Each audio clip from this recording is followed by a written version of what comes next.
大家好，今天是2021年2月8号。我们今天的节目呢，我们首先跟大家谈一个呢，就是最近炒得非常热的一个叫澳洲阿德莱德的一个唐人街的奶茶店发生了一个打人事件。这个澳洲奶茶店的打人事件呢，已经发生大致有1个多星期了。网上呢有很多这方面的视频和很多呢观众呢有这方面的点评。那么这件事情呢，我一直在观察和跟踪。那么现在呢，这件事情呢，已经呢就引起了澳洲当地不光是警方了，就是当地的白人已经多次到这个唐人街这家奶茶店门口呢举行了抗议示威。它目前已经形成了一个海外对华人在海外生活、华人在海外开店，尤其是华人在海外，当他处理员工和老板之间的这个工资关系的时候，如果你处理的不当，尤其是发生这种打人事件以后，对海外造成了极大的影响，给华人在海外的形象也造成了极大的影响。所以这件事情呢，现在发酵的呢，引起呢越来越多的关注。因此呢，我今天呢就想谈一下这件事，因为这件事刚刚发生时，我们只是看到一个视频，但是随着这个媒体的不断曝光，也就是我们听取了双方当事人各自对这件事的阐述以后呢，对这件事情呢，基本上呢，我就了解了它真实发生的这个基本过程。所以呢，我呢是根据这个视频以及这个老板本人呢接受媒体采访，他本人的也有另外一段视频呢。根据这几段视频里面所交代的整个事情发生的这个原本，我们呢才能来还原这个事件。我们先说一下这个事情里面它整个发生的基本情况。原因是什么呢？原因也就是我们看到那个打人视频里面被打的这个小女生这个女生呢，她是在澳洲阿德莱德呢唐人街一个奶茶店呢，在这个奶茶店里面打工的，是在这个奶茶店里面正在工作的一个服务人员。那么那一天呢，她正在当班，她服务了谁呢？她服务了老板的一个朋友，就是打人的这个黑衣男子。这个黑衣男子呢，跟老板两人呢认识。这个黑衣男子呢，按照老板喊他的名字叫凯文。也就是凯文实际上是带着一家人，带着太太，带着孩子呢，一起到他自己朋友作为老板的这个奶茶店呢，到这个奶茶店里面来喝奶茶。那么在这个服务的过程中呢，可能呢他是嫌这个小女生服务的不够好，这个小女生呢实际上是来要求他，你喝了奶茶要结账嘛。但是这个黑衣男子就这个凯文呢，他就告诉这个小女生，他跟老板是朋友，他喝奶茶不要钱。那个女孩可能就是因为你跟老板是朋友，但是你照样要付钱。如果是你不付钱，那至少有老板要有交代。我估计呢，是因为这个事情，就是为喝奶茶付不付钱，你是老板的朋友，应不应当先给我付钱，还是说老板要交代以后你才可以不付钱？为这个事情，他们俩发生了口角。那么发生了这个口角以后，按照这个奶茶店老板他的视频里面就说呢，这个女孩是骂了这个凯文的，骂了这个黑衣男子的。那么当时呢，这个女生呢，因为跟客人发生了口角以后呢，她呢心情也很不好，也很生气，因为呢她自己呢就不想干了，她呢就跟前台讲呢，就说跟老板说她不想干，叫老板结工资。完了以后呢，她就离开了这个店。那么老板呢接到了这个黑衣男子凯文给他打的电话，就说你这个店里面有一个员工跟他呢发生了口角，发生了争吵，要这个老板到店里面来处理。同时呢，他这个前台告诉老板呢，也就是说呢，这个女生呢不想干了，叫老板呢把工资跟他结了，他就准备走。那这个老板按照他自己接受采访时候，他说他接到这个电话以后呢，他就带着钱呢到店里面来，准备跟这个女生结工资的。那他到了店里面以后，这个女生因为不在他就跟前台讲，就说这个女生在哪里。前台就告诉老板，就说应当呢就在附近，我可以打电话呢把她找回来。这样前台就联系了这个被打的这个女生，把这个女生呢就叫到店里面来了。叫到店里面来了以后，按照这个老板他接受媒体采访时候，他跟这个女生当时就讨论了，就是关于这个女生要结工资的事。那么这个女生和这个老板讨论的时候呢，他们双方呢按照老板讲是有一个误解，也就是这个女生她呢认为这个老板呢试工期没有给她的工资，而老板呢强调呢试工是没有工资的。而这个施工呢，他们双方理解的不同。按照这个老板自己解释这个老板解释说，他讲的这个施工是指这个女生到店里面工作的第1个小时，这第1个小时是没有工资的。但是呢，不管你干得好坏，都会送你一杯奶茶，哪怕你干得不好，我们给你一杯奶茶。他说这是指第1个小时，1个小时以后决定留用你下来以后就都有工资了。那么工资的标准就是10刀，就是澳币10块钱1个小时。那么这个女孩理解的呢，就说这个老板前面这40个小时都把她作为施工期，都没有给她工资。这个女孩就说你施工期没有给工资，这个施工期这个女孩理解的是40个小时，而不是老板讲的1个小时。那么按照老板讲的呢，就说他们之间可能对这个施工期呢有误会，他反复强调，就说呢可能是有误会。那不管他们双方怎么理解的，也就是这个女生当时肯定是没有拿到工资，她希望呢能够结掉她在这边所有的工资。就为结工资的事情呢，他们呢就发生了这个口角，也就是为试工期有工资还是没工资。包括这个女生当时被打的视频里面，我们也听到，当时这个老板讲试工期没工资啊，你讲没工资呢就不结工资。所以呢，这个老板是说过这个话的。因此，这个老板后来辩解，他讲这个话呢，他指的意思是前1个小时。那不管他后面怎么辩解，但是无论如何是这个女生当时是没有拿到工资的，她是需要在跟老板约定的所谓第1个小时之外，所有这个女生工作的，按照他讲有40个小时，这40个小时肯定是要算工资的。因此呢，为算工资的事情呢，他们就发生了这个口角。而且这个女生呢，她是被前台叫回来之后呢，她不是一个人来的，她是带了另外3个人，其中有一个她的女伴，还有2个男生，其中有一个男生呢自称呢是这个女生的男朋友。老板呢看他们来的人多，老板呢就不愿意这几个人呢都到店里面来，他希望这几个人到店外等候，他觉得结工资就是他跟这个女生的事。但是呢，这个女生的男朋友就说，他说我女朋友，她的事就是我的事儿，不存在什么我们到店外等候。来的那个女伴，也就是这个小女生的这个闺蜜呢，她也就说我们都是朋友，我们来就是让你老板把工资给人家结了。那么这个老板呢，他呢本人就讲他愿意结工资，但是就为试工期有没有工资的事情呢，当时呢在一个讨论。而且呢，他就跟这个女生讲，不管我给你工资高低，因为这个女生就说一共就10块钱1个小时。老板的意思就是我不管你给你多少块钱1个小时，你不管这个小时工资高还是低，你都不能骂客人啊！你凭什么要骂客人呢？也就是老板呢责怪这个女生呢，因为骂了客人引起了口角，你不可以在服务过程中嫌你工资低，你就可以骂客人。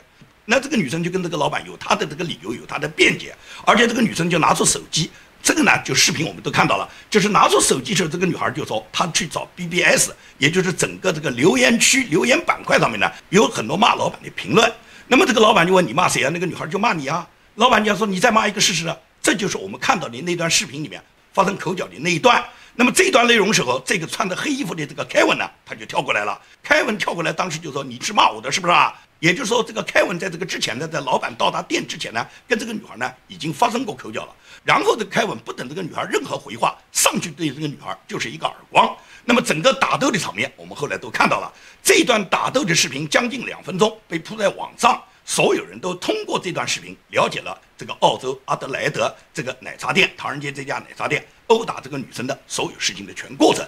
那么整个这个事情曝光以后，在澳洲形成了剧烈的反响。也就是澳洲当地的政治人物，包括议员，包括本地的那些政府官员，都高度关注了这件事。媒体呢也不断的跟踪报道，大量的白人啊，没有什么华人啊。我看到他这个店里面门口游行抗议示威的都是白人啊，因为人家抗议的就是什么？第一，你老板根本打工就没给人家发工资，澳洲绝对不允许一个老板可以在用工的时候不给员工发工资。第二个，员工来讨工资，你不但没拿到工资，还把人家员工打了一顿，这种事情在民主社会是绝对不允许的。因为呢，澳洲民众呢，他们简单的理解，因为他们并没有听到这个老板接受媒体采访，然后还原里面的来龙去脉，他们只看到这段视频里面所表现的内容，也就是这个女生来要工资，工资没拿到，然后还挨了打，被老板的朋友，就是这个穿黑衫的这个Kevin对他呢一个耳光。这种粗暴殴打他人、伤害他人的行为，在澳洲这种民主社会是绝对不允许的。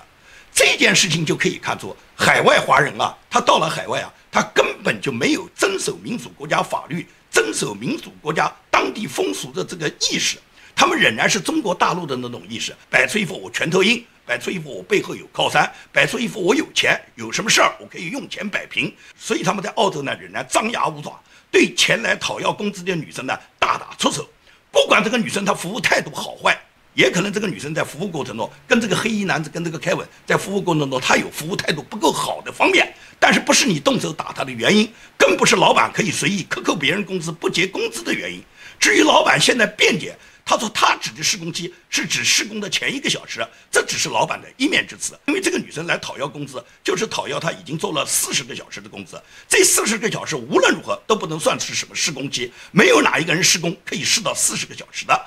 因此在整个这件事情的发生里面，我们可以看到，来到海外的很多华人，包括在海外华人开店的，他们都喜欢用一些华人员工。因此呢，他们所有的管理模式、思想意识、管理行为，完全还按照中国大陆的那种模式。他根本没有尊重当地的法律，没有按照当地的法律意识去行事，所以说呢，这才发生这个老板可以随意的克扣员工的工资，导致他40个小时的工资没有拿，别人来领的时候，他还为这40个小时是不是试工期跟他之间产生争辩，这也是这个女生跟这个老板不依不饶的一个主要原因嘛。如果你爽爽快快把人家这试工期的这工资就给人家发了，那么不会产生更多的口角嘛。因为这个争吵的过程才引起了这个黑衣男子这个凯文，他粗暴的殴打了这个女孩。至于这个凯文是100%要在澳洲坐牢的，因为呢这件事情无论老板发工资还是不发工资，跟这个女生他们之间的劳资纠纷怎么处理，都不是这个凯文可以随意上去打人的理由。因为澳洲是民主社会，即使是在中共这种黑社会，你如果打人的话，也有法律要惩办你。当然了，在中国有权有势的人，他们可以仗着自己的权势，仗着官府里面有关系，他们可以摆平，他们可以选择中国的司法不公，然后去加害受害人。但是澳洲不是这样啊，澳洲是民主社会啊，澳洲绝对不允许你随随便便任何一个人，你可以殴打他人啊，你殴打任何人都是没有理由的，你有再多的理由也不可以打人。因此，这个穿黑衣服的这个凯文是肯定要受到澳洲法律的严惩的。严惩之后，不仅是在澳洲坐牢，很可能是会吊销他在澳洲的绿卡。他本人如果在澳洲有身份啊，有身份也会吊销身份，把他送回中国大陆。到中国大陆呢，你想怎么打你就去打，但是打完了以后，如果你的背景没有对方过硬，那么你就是在牢底里面坐穿，甚至给别人打死。如果你背景过硬，你有共产党，你权贵给你撑腰，那你到中国去耀武扬威，在中国耀武扬威，你狠，你也会碰到比你更狠的。但是在澳洲不论拳头，澳洲是民主社会，是法治社会，任何人不是讲你的拳头硬，不是讲你的背景深，不是讲你有什么靠山，不是凭你什么财大气粗，你有再多的钱，在澳洲你也摆不平法律。这就是西方民主社会给每一个人提供的公平的法治制度。所以说呢，很多华人到了海外来以后，他们仅仅仗着自己在国内因为是权贵家族，因为有点钱，因为在中国他们可以藐视法律，他们到海外也同样这样去做。对一个年轻打工的女生，不但是克扣工资，还可以拳脚相加。这件事情在澳洲产生的这个发酵，实际上是对全球海外的华人都给了一个极大的震动。因为海外华人像这种事，像这种华人老板开店雇佣华人员工，然后克扣员工的工资，然后最终对员工还大打出手的事情，绝不是一次发生。只不过这一次是因为被这个小女生她的这个小姐妹用手机把全程拍了下来，把这个视频发到了网上，引起了全社会的震动。如果没有这段视频，很可能这个老板打了这个女生以后，最终也是不了了之的关系。也就是这个女生如果去告的话，她如果没有现场的证据，她很难还原现场的场景的。所以说呢，亏好是有这段视频，但是华人到海外呢，始终呢没有形成呢遵循当地的规则，按照当地民主国家的议事原则处理问题，这是这个小女生她的一个欠缺。我讲这个话是什么意思呢？在海外啊，一般来说发生纠纷，无论是顾客跟店家发生纠纷，还是邻里之间发生纠纷，凡是发生纠纷，很少是由当事人双方他们互相理论、互相争吵的。这和中国完全不一样。中国如果你碰到哪一件事情，比方说邻居之间发生了纠纷，那么一定是两个邻居吵得一塌糊涂，最终要么打了到了派出所，要么吵了以后这件事情得不到一个根本解决。也就是中国呢，发生任何事情都是当事人互相争吵。比方说老板扣了员工工资，员工100%是到这个店里面或者到这个单位里面去找老板跟他索要工资，这在中国是一个最简单最基本的维权方式。但海外不是这样，民主国家不是这样，民主国家任何纠纷都是通过第三者来解决的。也就是说，如果你发现哪一方是侵权了，或者说你跟他发生了纠纷了，发生争斗了，都是找第三方，由第三方来出面，来最终来调解这件事。我给大家举一个例子，我有一个朋友，他在加州呢，他买了一套呢二手房。他买这个二手房的目的呢，是打算呢把这个二手房呢去做 Airbnb。也就是美国的一种经营模式，把它呢作为日租房，就是把这个房子呢把它打理一下，然后搞干净以后，在网上挂牌以后，迎接那些客人每天呢来日租房，也就是每天只住一天，然后把一天的钱付给这个老板。这个网上有现成的一个模式，在美国呢叫 Airbnb。那么 Airbnb 呢成为很多华人在海外呢寻找自己生活和自己呢创业的一种模式。那么这种情况呢，对于那种小本经营的人来讲，很多人都做这个事。那我有一个朋友呢，他也就是去买了一套二手房，在我们加州，然后呢准备呢做这个 Airbnb 房子呢，他也很满意，房子呢进行了重新装修，把这个房子呢统统搞得干干净净，把床铺全部到位，所有的生活用品一应俱全，包括呢洗浴用品，也就是准备开张营业，准备做 Airbnb 迎接客人了。那么在开始营业之前呢，他自己呢到他这个已经打扮一新的这个 Airbnb 准备迎接客人的这个房子里面，他自己去住了一个晚上，体验一个晚上，他想试一下效果，看看呢这个住宿的体验是什么，因为他要根据他的体验才决定把这个房子推出，然后呢迎接客人来住。结果他去体验的时候呢，他发现一个他根本没有想到过的问题，也就是说他在买这个房子的时候，他什么看的都好，唯独他没有想到，就是他在体验的时候，居然夜里面3点钟就有鸡叫的声音。这个鸡不是一只鸡，是几十只、上百只鸡，从夜里面3点钟开始起，你叫完它叫，也就是鸡互相在打鸣啊，小公鸡打鸣啊，这个声音就是一个接着一个叫。那么整个从夜里面3点到第2天早晨天亮，他就没办法睡觉啊。他当时就非常诧异啊，怎么还有鸡叫声啊？这个鸡在哪里啊？而且那么多鸡，谁家在养鸡啊？这样第2天他就不断地去观察寻找这个鸡究竟是哪一家。那么很快他就找到是他的一个邻居，也就是这个邻居在他家里面养了很多鸡。那允不允许呢？是不允许的。美国是不允许你在家里面养那么多只鸡的。也就是说，你养宠物，比方说养猫养狗，这都需要在美国相关的部门对猫狗呢进行一种检疫，也就是这个猫狗必须要保证它卫生健康。那么你养宠物要登记的。至于养鸡、养鸭、养猪这一类的，就是你饲养这个东西是为了自己来吃的，这个在家里面是不允许的。美国是不允许一个家庭你自己可以养那么多鸡，尤其你养这个鸡，如果是对民众扰民、对邻居扰民，那肯定不允许的。所以说我这个朋友当时碰到这个问题以后，他马上就准备去找这个邻居，跟这个邻居交涉，就是呢，政府是不允许你在家里面养鸡，尤其是养那么多鸡，而且你这个鸡的叫声影响了所有的邻居的睡觉嘛。在这种情况下，他是准备跟这个邻居交涉的。就在他打算去交涉的过程中，他的朋友一个老的华人，到美国来很多年的人，他完全了解这种情况，他马上就跟他讲，你不要去交涉，因为你去交涉，人家也不会理你。第二个，你去交涉只会让别人增加对你的仇恨，认为是你去扰乱了他养鸡的这件事。他知道他养鸡不合法，但是他就养着了，没有别人来干涉他。现在你因为你要做房子经营，你绝对不会允许这个鸡的叫声扰乱了你的客人，你当然要解决这个问题。所以说你应当打政府里面的投诉电话，因为政府呢对邻里纠纷里面有专门的一个投诉电话，就是所有的居民，你在居住的过程中，当你的家庭发生了邻居和你之间产生各种噪音影响，产生各种引起你生活不快的事情，你都可以去打政府这个电话投诉，政府有专门的部门来管理这件事。只是呢你要把这个情况讲清楚。因此呢，我这个朋友呢，他最终呢就是打了政府的这个电话，政府接到这个电话以后，就派遣政府的工作人员到这个养鸡户，到这一家去调查了情况，然后要求这个养鸡户在1周之内要把所有的鸡全部处理掉，全部搞干净，并且呢还可能对他罚了款。也就是说，如果你在1个礼拜之内全部清掉，仅仅是罚点款；1个礼拜之内不清掉，就不是罚款的问题了，很可能对这个养鸡户还有更大的处罚。所以说这个养鸡户他二话没说就把这个鸡全部处理掉了。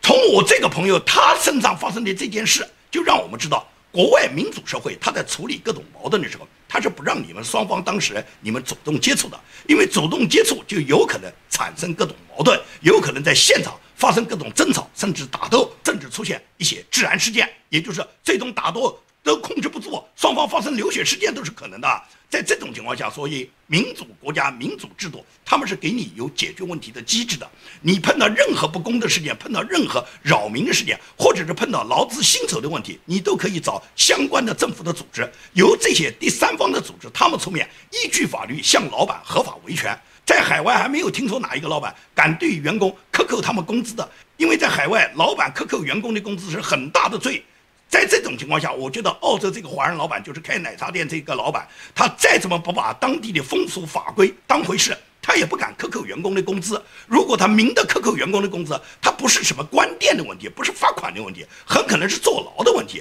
因为老板克扣员工的工资，在海外就是重罪，在美国肯定是重罪。所以澳洲阿德莱德奶茶店的这件事情，让我们看到了，就是华人到海外虽然几十年了，但是呢，他们没有遵守当地的法律，没有遵守当地的民俗，他们仍然按照中国权贵在中国可以随便欺负弱者的这种规矩，他们到澳洲来是肯定行不通的，在民主国家社会是肯定行不通的。无论你的老板是大是小，无论你是在澳洲还是在美国，就是你在海外，在西方发达国家，在西方民主国家克扣工资，无论你是老板大小，你肯定都不能这样去做。因为呢，这个事情我刚才已经说过了，西方民主国家在发展的过程中，他们对这个老板克扣员工工资，或者是劳资纠纷、薪酬矛盾的时候，所有的法律都是偏向于弱者，偏向于这个劳方，也就是偏向于工人这一方，从来没有支持资方的。因此，你在海外可以讲，你再大的老板，你不能随随便便克扣工人的工资。当然了，这个资本主义社会大家都知道，老板都是以盈利为目的的。那么资本主义社会最典型的特征，就肯定是老板要剥削工人了。这个资本利润最大化，它无论是在中国还是在海外，随便你哪一个老板，你只要开企业，你肯定希望资本最大化，希望利润最大化。对于员工的工资呢，那各个国家的法律有最起码的规定。像美国现在拜登不就是想推行每小时$15的这个最低薪酬吗？澳洲从这个奶茶店打工的这个女生讲，她只有10个澳元一小时，也就是澳洲的薪酬并不高啊。奶茶店的服务人员只可以拿到1小时10个澳元啊，那么10个澳元只抵7个美元啊。那么现在美国都要推行$15一小时，当然了，拜登的这种做法对美国的中小产业是有极大的杀伤力的。也就是美国真的要推行每小时15个美元的话，美国的中小产业是要破产很多的，因为中小老板是付不起那么多的。当然了，美国的大企业不在乎，美国的大企业呢，它呢早就可以把付到这个最低工资在$15以上，尤其是硅谷的大企业。那么硅谷的大企业肯定是支持拜登这个政策了。硅谷的那些老板基本上都是民主党的拥戴者，也都是给民主党所有政策对他们进行支持，同时也是大量的资金赞助者。因为呢，民主党很多政策是保护这些老板的嘛，就像亚马逊的老板贝佐斯，贝佐斯他就跟马云实际上是一样。马云在中国推行的叫996，也就是在中国在马云阿里巴巴打工的绝大部分的员工是996制。所谓996制，大家都知道，就是早晨9点就上班，晚上9点才下班，一周要工作6天。这在中国996，在中国的这个高科技行业，在马云他们这种互联网企业阿里巴巴公司，这个是最基本的一个用工制度。那么美国呢？美国他不敢讲996，但是呢，亚马逊的这个老板贝佐斯，他对工人他有整工人的办法。贝佐斯现在在亚马逊就实行了一个新的工作流程。这个工作流程是怎么做的呢？首先是在他芝加哥的新仓库里面推行了这种工作流程，所有的分拣准备岗位都是上大夜班。什么叫上大夜班？也就是这些工人他们从凌晨1点20就开始上班，一直工作到第二天中午11点50。他给的这个劳动时间呢，仍然是符合法律要求的。但是这个时间段，你可是让工人们就完全，他们天天都是上大夜班啊，也就是基本上白天回家睡觉，每天夜里面要上班，那么他们就根本没有跟家人相处的时间了。而且你看这个工作时间段，实际上是从凌晨一直工作到第二天中午。那么这段时间他为什么要这么去干呢？他主要是为第二天他亚马逊的这个员工送货啊，为他们备齐货物。所以说呢，这个到中午之前，就是下班之前捡的那些货呢，下午可以送掉，而夜里面上班的货呢，主要是为白天为上午，就给这些送货的工人呢准备好他们要送货的这个物品。那么也就是说，上这个夜班的这些工人们，他们的这个工作时间把人的生物钟完全就调整到是半夜出工了。那么这种情况，亚马逊这样的决定，他有没有人性化呢？他不跟你讲什么人性化，他现在跟员工讲，我们也没有强制你们自愿报名参加这10个半小时的大夜班。如果你不愿意你就辞职嘛，你就另谋高就。这就是亚马逊给出的新政策。他这种新的轮班制是为了配套他芝加哥的新仓库。这个新货站呢，是亚马逊他为了解决叫做最后1英里配送问题建立的。那么这个建立以后，亚马逊呢，贝佐斯把它称为叫大循环，就跟习近平讲的内循环一样。他所谓的大循环，实际上让仓库的工人夜里面准备所有的货品，然后让送货的工人白天呢去送达。那么仓库工人这10个半小时工作期间，前7个小时主要是进行包裹的分拣，后3个半小时呢就要进行包裹的包装和装车。如果你不干你就走人，这就是他的政策。那么走人，你想想看，这些员工他们能扛得住吗？因为现在美国疫情仍然在肆虐啊，疫情很厉害啊。在目前美国失业率居高不下的状态下，你叫别人走人，别人到哪里去找工作呢？所以说亚马逊就是店大欺客，他就是利用这些工人，你不敢走，因为什么？你走了就失业，你没工作。那么你要干就是干这个活，也就是夜里面起来上班。他贝佐斯怎么不夜里面起来上班？他就是要这么去做。他这样做实际上是很毒辣的一个阴招。为什么说它是一个很毒辣的营造？因为亚马逊他们就是为了这样做呢，他们主要是为了关闭他们原来的叫 DCH1 的仓库。因为这个 DCH1 的仓库啊，对亚马逊高层对贝佐斯来讲，一直是呢很大的一块心病，是一个刺头。DCH1 的员工一直是坚持跟亚马逊公司做斗争的，所有发生在亚马逊的这些罢工啊、抗议啊、这些请愿啊，基本上都是从这个 DCH1 这个仓库从这儿起势的。从去年3月份开始，正是 DCH1 的员工在他们的抗议和争夺下，亚马逊最终公司总部不得不做出让步，就是给予所有全职和兼职工人一样的带薪假期。在过去是没有的，是靠这些员工们他们自己斗争，靠工会自己斗争获得了这个机会啊。所以说，员工在争取工会权利的时候，工会在保障员工权利之后，是跟老板、跟亚马逊的管理层一直做着尖锐的斗争啊。所以说，老板对这个工会的成员的组成也非常的恼火啊。他想让这些工会成员的代表是他能够资方控制的人。所以说，在选择新的工会代表时候，他们不同意邮寄选票，他们要求所有人选举是必须到现场选举。他们说邮寄选票会有舞弊，你看对他们自己员工涉及到他们自身利益，他就不允许邮寄选票了。但是在川普总统大选时候，他们不是一天到晚鼓吹邮寄选票怎么好吗？在亚马逊老板控制的媒体《华盛顿邮报》又不是一家啊，他控制的美国大媒体很多啊。这些媒体，这些主流媒体，不是一天到晚攻击川普总统，一天到晚为邮寄选票叫好吗？轮到他们亚马逊自己员工要选代表的时候，这时候贝佐斯不干了，因为他想控制选举嘛，他希望选举出来的这些工会代表都能帮助资方说话的嘛。他设立的这个大夜班制度，实际上就是对工人的一种变相剥削，对你们一种很苛刻的这个用工机制。这种情况下就变成工人，如果你不接受，你就下岗，而下岗大家就没饭吃了。哪一个员工，尤其是在目前疫情很严重的情况下，每一个上班的员工都考虑到家里面一个家庭啊，有老婆孩子啊，不上班的话怎么挣钱呢？但是上班就只能接受他这个所谓的大循环，也就是夜里面凌晨1点就要去上班了，到第二天中午12点才能够下班，整个一天里面连夜间到白天的上半天就全部在工作时间，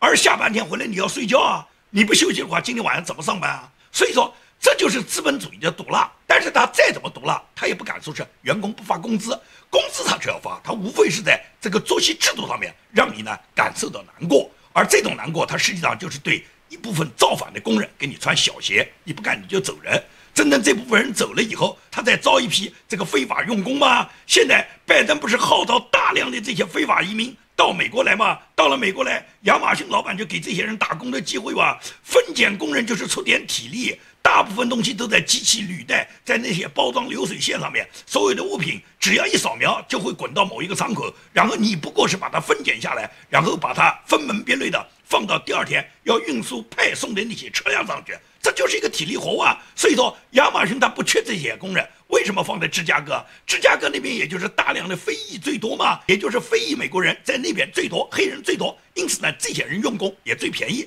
所以说亚马逊他就把这个仓库放在那儿，在这个仓库首先进行改革，这就是亚马逊贝佐斯最邪恶的地方。你觉得他跟马云有什么区别吗？无非就是什么，马云可以强行的搞996，甚至996马云可以完全漠视工人的权利，在中国也没有哪个工人敢搞什么工会跟他马云造反。马云后面有强大的党国基础，有党国权贵为他支撑的，所以说马云不怕你哪个工人造反。而贝佐斯呢，贝佐斯就是这样，你工会造我的反，我就用这种恶劣的作息制度把你最后折腾的你不想干，你最后退出亚马逊，然后来干的人你就老老实实按照这个时间去上班，这个时间是夜里面上班到第二天中午才下班，你还去维权，你下班以后睡觉时间都来不及，当天晚上你还要上班，你根本就没有机会在白天见到他亚马逊的高层，根本就没有把员工组织起来在此维权，这个维权的时间你都没有，可以维权的时间你在休息或者你必须要上班，这就是亚马逊他折腾工人的方式。但是呢，西方国家的老板就是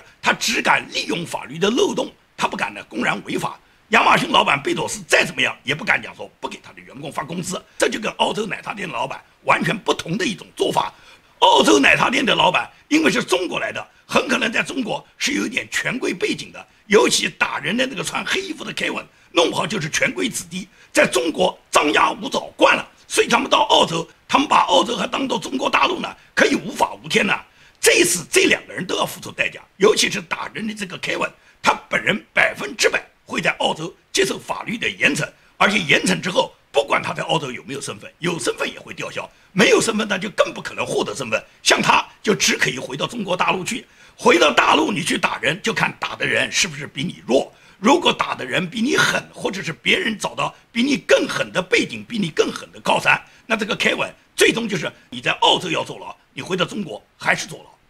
好，今天的节目呢就跟大家讲到这里，谢谢大家。